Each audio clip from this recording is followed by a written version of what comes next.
இயேசுவில் எனது அன்பிற்குரியவர்களே, உங்களுக்கு என்னுடைய இதயம் கனிந்த வாழ்த்துக்கள். வணக்கம். அன்பானவர்களே, இன்று புனித ஜான் தே பிரிட்டோ அருளானந்தர் திருவிழா. மறைசி ஆட்சியாக இயேசுவுக்கு தன்னை ஒப்பு கொடுத்த ஒரு புனிதர். இன்றைய சிந்தனைக்கு யோவான் நற்செய்தி 12வது அதிகாரம் 24 26, கோதுமை மணி மண்ணில் விழுந்து மடியாவிட்டால் அது அப்படியே இருக்கும், அது மடிந்தால்தான் மிகுந்த விளைச்சலை அளிக்கும் என உறுதியாக உங்களுக்கு சொல்கிறேன், இயேசு குறிப்பிடுகிறார். அன்பானவர்களே, இன்றைய புனிதர் கடைசியாக கொல்லப்பட்ட அந்த இடத்தில் பூமி முழுவதும் அவருடைய இரத்தம் தோய்ந்து சிவப்பாக மாறிவிட்டது. எதை குறிக்கிறது? அவர் இயேசுவுக்காக இரத்தம் சிந்தினார். இயேசு படைத்த பூமி மாற்றமடைகிறது. மனிதனை படைத்து, ஆணையும் பெண்ணையும் படைத்து கடவுள் என்ன சொன்னார்? பூமியை மேம்படுத்துங்கள், இந்த உலகை மேம்படுத்துங்கள், உங்களுடைய கட்டுப்பாட்டிற்குள் கொண்டு வாருங்கள், பூமிக்கு மீட்பை கொண்டு வாருங்கள்.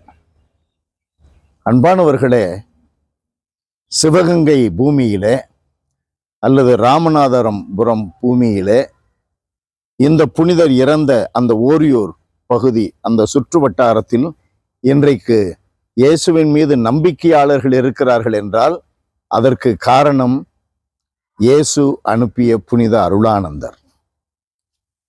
இரத்தம் சிந்தி தன் உயிரை இயேசுவுக்காக ஒப்பு கொடுத்த புனித அருளானந்தர் அந்த பூமியை மேம்படுத்தி இருக்கிறார்.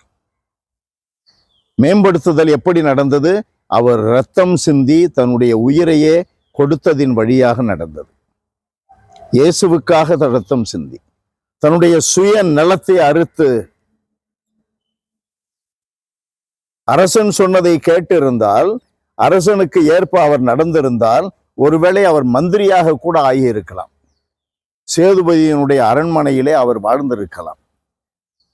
மாறாக கடவுள் சொன்னதை கேட்டார்.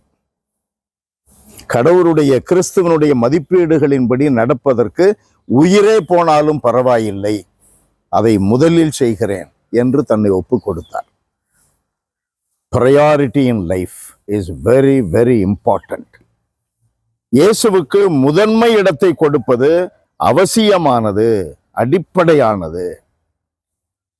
அப்பொழுது என்ன நடக்கிறது? உலகை மேம்படுத்துகிறோம், உலகிற்கு மீட்பை கொண்டு வருகிறோம், இயேசு கொண்டு வந்த மீட்பை மற்றவர்களோடு பகிர்கிறோம். அதை செய்பவன் தான் கிறிஸ்தவன், நம்பிக்கையாளன். அன்பானவர்களே, நம்முடைய பூமியிலேயே நமக்கென்று ஒரு உதாரணத்தை, எடுத்துக்காட்டை ஆண்டவர் அனுப்பி செய்திருக்கிறாரே, அதனால் பாதிக்கப்பட வேண்டாமா? அவர் போதித்தது இயேசு, அதை வாழ்ந்து காட்டினார். நாம் அந்த வாழ்வை கொஞ்சம் நம்மிடையே எடுத்துக்கொள்ள வேண்டாமா? நம்முடைய பூமி, இந்த பூமிக்கு இயேசுவனுடைய மீட்பை கொண்டு வருவது யார், கொண்டு செல்வது யார்? அறிவிப்பு, வாழ்க்கை, சாட்சியங்கள் வழியாக நாம் தான் இந்த மறைக்கு சாட்சியாக இருக்க வேண்டும். அன்பு நிறைந்த எங்கள் கடவுளே, உம்மை போற்றி புகழுகிறோம், தாழ்மையோடு ஆராதிக்கிறோம்.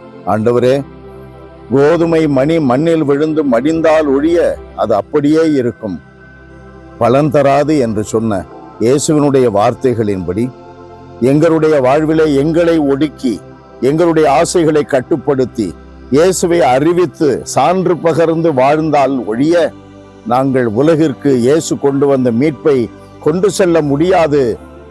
நாங்கள் நம்பிக்கையாளர்கள் என்று எங்களை அறிக்கையிடுவதில் நாங்கள் வெளிவேடத்தோடு இருக்கிறோம் என்பதை உணர்ந்து உண்மையாய் வாழ அருள் தாரும்.